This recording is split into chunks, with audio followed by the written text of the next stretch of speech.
Okay, so before anyone says anything, I am doing Movember. So I am taking part in the campaign to raise awareness for prostate cancer. That is Movember. Hence, I am attempting to grow a moustache, and I think actually for 3 days growth, this is pretty good. Come on. So if you want to find out more about the campaign, especially if you haven't heard of it before, then I will put a link down at the bottom of the screen and in the description that you can click on. Prostate cancer is kind of like men's version of breast cancer in a sense, in that it is our gender-specific cancer. And breast cancer gets loads of publicity and it absolutely deserves to, but prostate cancer doesn't get quite as much.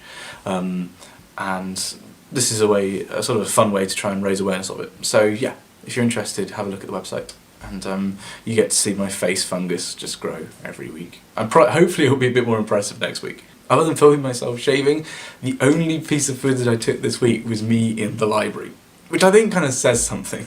And the fact that I just spent a lot of time in the library this week, and I got so bored of filming myself in the library last week that I just couldn't be bothered to film it, to be honest. This week I've been trying to do the studious student act, and just try and get a good solid number of hours in the library every day, and I don't want to have a repeat of last time when I just had like that blind rush towards the deadline.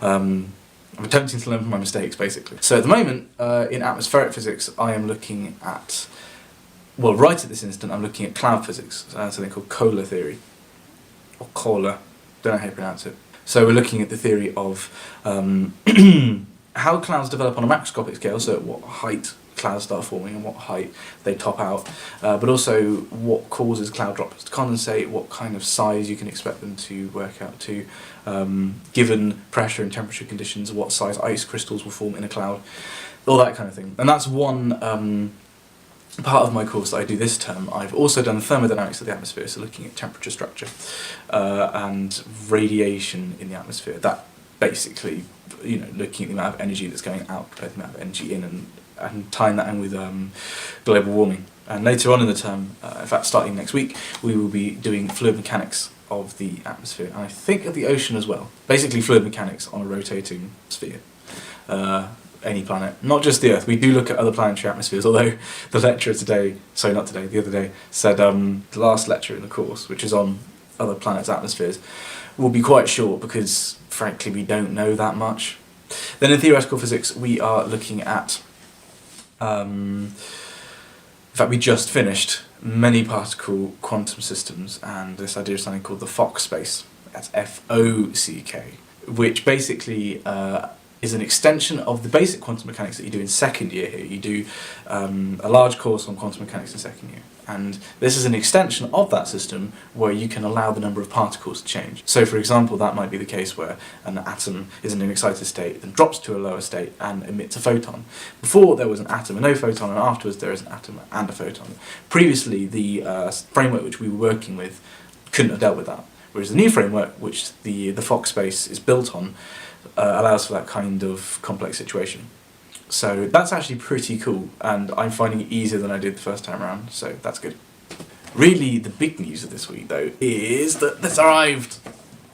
Now, for those of you that don't know, there is a YouTuber called John Green, who, with his brother Hank Green, run a channel called The Vlog Brothers. And if you don't know who they are, I seriously recommend you look at their channel, because it's the most beautiful community of people, a community called Nerd Fighters. That kind of gives you an idea of what it's like. Anyway, John Green is a novelist, first and foremost, and a vlogger second. And there was an opportunity to buy all of his books, all of his novels, that is, Looking for Alaska, An Abundance of Catherines, Paper Towns, and The Fault in Our Stars. There was an opportunity to buy all of them, and needless to say, I did. Not least because they were signed, or at least two of them were signed. Looking from Alaska and The Fault in Our Stars were signed. I have already, in 2 days, read Looking for Alaska, and it's fantastic. It's a rare book where I've read it once, and I'm actually very keen to read it again, but I've got another 3 books to get through, and I'm really quite excited about that. In terms of day-to-day stuff, I've slipped into quite a nice routine now, actually. I feel like I've actually developed enough of a routine to talk about it in videos. Routine now is 7:30, get up, do my meditation practice before I start working. So that changes week by week depending on what we did in the class. Then I will have lectures in the morning. Now I'll have anything from 0 hours to 2 hours of lectures in the morning. On Monday, for instance, I have 2 hours of lectures. On Tuesday I have none, and then Wednesday I have 2, Thursday and Friday I have 1 hour each. That's a lot less than what I'm used to. For instance, in first year I had 3 hours of lectures, Monday to Friday, 9 till 12. So this is not much. This is literally half of what we had last year. But I will try and start working at 9, regardless of when my lectures start, or even before 9. So my theoretical physics lectures are always at 9 o'clock, so that will typically be the first bit of work that I do in the day. Whereas my atmospheric physics lectures are at 11. So I can do 2 hours in the library and then go to the lecture. And if I'm working beforehand, it would be like going through lecture notes or doing some problem sheet work or whatever.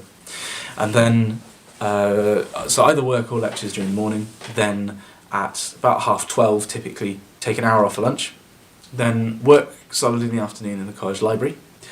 That finishes about 5. And then it varies from day to day what happens next. Mondays I have my rehearsal with my wind band at 7:30. On Tuesdays I have my meditation class at 5:30 at Keble College. On Wednesday I go to the gym with some friends. Thursday I have Physics Society meetings at 8:15. Friday it's gym. And then on Saturday I try and do the same kind of routines. I still try and work 9 till 5, but then I don't have anything planned for the evening.